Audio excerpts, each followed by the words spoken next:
वंदे पुरुषोत्तम रसिक Shekhar doctor देवदूती Bandyopadhyay जी लिखते हैं कि हाउजर महिंदा एक दिन श्री ठाकुर को एक बार बोलकर भारी मुश्किल में पड़ गए। ठाकुर देवघर आ चुके थे। बाहर तीव्र गति से फील्ड वर्क चल रहा था। जो ऋत्विक दाता गण केंद्र से श्री ठाकुर के काम को लेकर विभिन्न जगहों में जाते थे, वे खूब उद्दीप्त होकर, खूब संदीप्त होकर वापस लौटते। वक्तागण और कर्मीगण बाहर के नाना सत्संग अधिवेशन की विचित्र अभिज्ञता का अद्यांत वर्णन श्री ठाकुर के समक्ष करते। इसी तरह की एक भरपूर अवस्था में एक दिन हाउजर महिंदा श्री ठाकुर के सामने आए और धप से जमीन पर बैठते हुए खूब जोर से बोल उठे, हम लोग विश्व विजय करेंगे ठाकुर। हाथ को मुट्ठी बांधकर ऊपर उठाए रहे। ठाकुर गड़गड़ा का नल हाथ में लेकर तंबाकू सेवन कर रहे थे। स्मित मुख से इन समवेत विश्व विजयी भक्त वृंद को देखे। तंबाकू सेवन हो जाने के बाद हाउजर महिंदा से बोले, मणि लक्ष्मी सोना, मेरा एक काम करोगे? वह जो उस व्यक्ति को वहां बैठा देख रहे हो, उसे अपने साथ रख सकोगे? खूब उल्लास से हाउजर महिंदा बोले, हाँ ठाकुर, कोई बात नहीं, यह तो आप एक छोटा सा आदेश कर रहे हैं। उस व्यक्ति की देखभाल करना यह कोई मामला नहीं है। स्पेंसरदा और हाउजर महिंदा उस समय एक अलग घर में थोड़ा अपने ढंग से रहते थे। रोहिणी रोड डाक बंगला के विपरीत दिशा में के अच्छा स्मृति नामक घर में रहते थे। वह व्यक्ति वहां बैठा टक ताक रहा था। सिर से पांव तक अपरिछन्न मैला कपड़ा लत्ता, रूखा सूखा, बड़े बड़े बाल, दांत पीला, दाढ़ी बढ़ी हुई, चलना फिरना, अंग भंगिमा सब बेढंगा। हाउजर महिंदा उसको साथ लेकर घर आए। चटाई बिछाकर तकिया देकर उसके सोने की व्यवस्था कर दिए। चटाई पर जमकर बैठने के बाद वह व्यक्ति हाथ फैलाकर बोला, बीड़ी पीने के लिए कुछ पैसा दीजिए। हाउजर महिंदा उसको बीड़ी पीने का पैसा देकर हाथ की लाठी घुमाते घुमाते सभा स्थल की ओर गए। वापस घर आने पर देखे वह व्यक्ति घर की साफ सफाई को नष्ट कर रखा है। चारों ओर बीड़ी का टुकड़ा, दिया सलाई की काठी, राख सब छींट कर, थूक, कफ फेंक कर संपूर्ण घर को गंदा कर दिया है और तकिया को जकड़ कर सो रहा है। हाउजर महिंदा उस व्यक्ति को जगाए, घर साफ करने बोलकर उसके इस अशैलीपूर्ण कामकाज का चुपचाप पर्यवेक्षण करने लगे। ठाकुर के आदेश से वह व्यक्ति यहाँ आया है, कुछ बोलने में भी नहीं बनता है। लगा प्रथम बार में ही जिसकी ऐसी अवस्था है, वह बेटा नरक गुलजार किए बिना रुकेगा नहीं। थोड़ी डांट डपट के बाद सोने गए।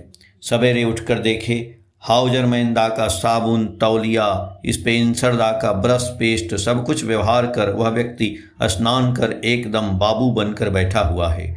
यह कांड देखकर उन लोगों की आंखें फटी रह गईं। हाउजर महिंदा को उठते देख हाथ फैलाकर वह बोला, इष्टवृत्ति करूंगा, पैसा दीजिए। अवस्था भयानक देखकर हाउजर महिंदा उसको इष्टवृत्ति का पैसा भी तुरंत दे दिए।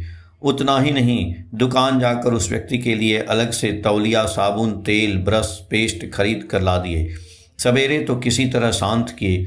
दोपहर भोजन काल में और एक विपत्ति, जो भी दो सब खाए जा रहा है। अगस्त मुनि के समंद्र शोषण की तरह सब खा लेने के बाद भी बोलता है, और कुछ है तो दो। तीसरे प्रहर विश्राम के बाद देखा गया हाउजर महिंदा और स्पेंसरदा के मनी बैग से रुपया भी गायब है। इसका माने है कि यह व्यक्ति हाथ की सफाई भी जानता है। धमकाने डराने का कोई फल नहीं हुआ। 3 दिन तक घर में असहनीय अत्याचार, अवस्था भयानक, सहन शक्ति की सीमा पार कर जाने के बाद अंत में वे लोग उसको भगा दिए। बोले, आनंद बाजार में जाकर खाओ। वह व्यक्ति ठाठ से खा पीकर विश्राम कर तरोताजा हो तीसरे प्रहर श्री ठाकुर के पास जाकर नालिश किया, ठाकुर, वे लोग मुझको भगा दिए। ठाकुर बहुत विचलित हो उसी क्षण हाउजर महिंदा को बुलवाए। वे आकर ठाकुर के निकट उस व्यक्ति की समस्त अपकीर्ति की बात निवेदन करने की चेष्टा करने लगे। सुनकर दयाल बोले, जो अच्छा रहता है वह तो दुर्दशाग्रस्त होता नहीं है। दुर्दशा में है इसीलिए तो तुम लोगों को देखने बोला। लाचार हो हाउजर महिंदा फिर उसे घर ले आए। अनेक अन्याय अत्याचार सहन कर 7 दिन उसे अपने साथ रख सके। उसके बाद फिर उसे भगा देने के लिए बाध्य हुए एवं यथारीति वह पुनः ठाकुर के निकट जाकर शिकायत किया और दयाल के दरबार में हाउजर मैंदा की बुलाहट हुई। धीमे धीमे स्वर में वे बोले, ठाकुर, वह व्यक्ति तो स्वार्थपरता और सदाचार आत्म केंद्रिकता का खजाना है। उसमें परिवर्तन होना संभव नहीं है। उस पर विश्वास नहीं किया जा सकता है। उसकी सब बात ही आधारहीन है। उसका शरीर ही नहीं, मन का कल कब्जा भी बिगड़ा हुआ है। हर जगह ही गड़बड़ है। बहुत चेष्टा किया हूँ, लेकिन लगा कि वह अच्छा होने वाला नहीं है। वह जो सब करता है सब बोल भी नहीं सकूंगा। बाथरूम पैखाना तक गंदा कर निकल आता है। ठाकुर बोले, मणि, तुम लोगों को उसको पालने के लिए दिया हूँ। तुम्हारा भाई बेटा अगर इस तरह का होता तो उसको क्या भगा देते? वह क्या करता है? वह बहुत कुछ करता है ठाकुर, सब कुछ कहा नहीं जा सकता है। क्यों वैसा करता है जानते हो मणि? कारण उसको करने के लिए कुछ नहीं है। आइडियल ब्रेन माने डेविल्स वर्कशॉप, खाली मन शैतान का अड्डा। करेगा क्या? वह क्या कुछ जानता है? उसका तो उद्देश्य ही नहीं समझ पा रहा हूं।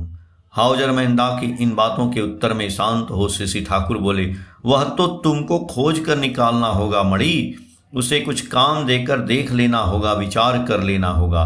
क्या करने से क्या होगा?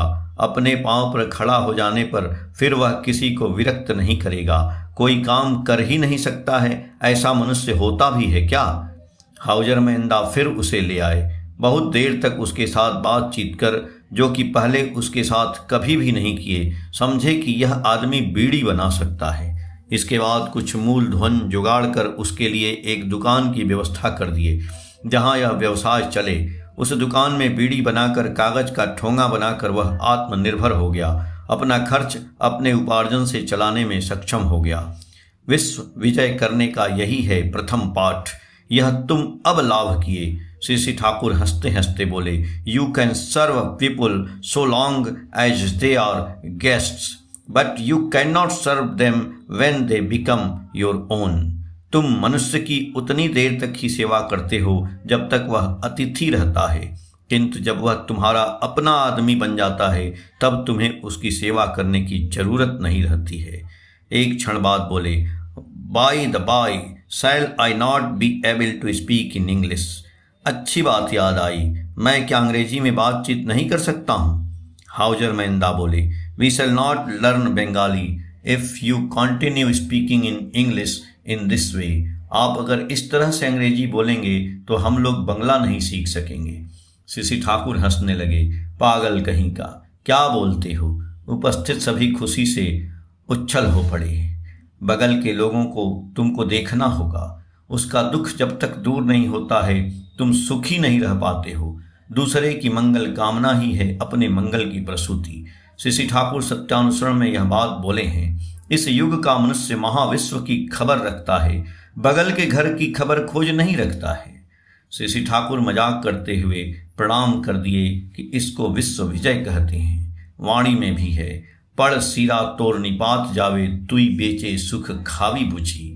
जा छूटे जा ओ देर बाचा, और आई जे तोर बाचार पूजी।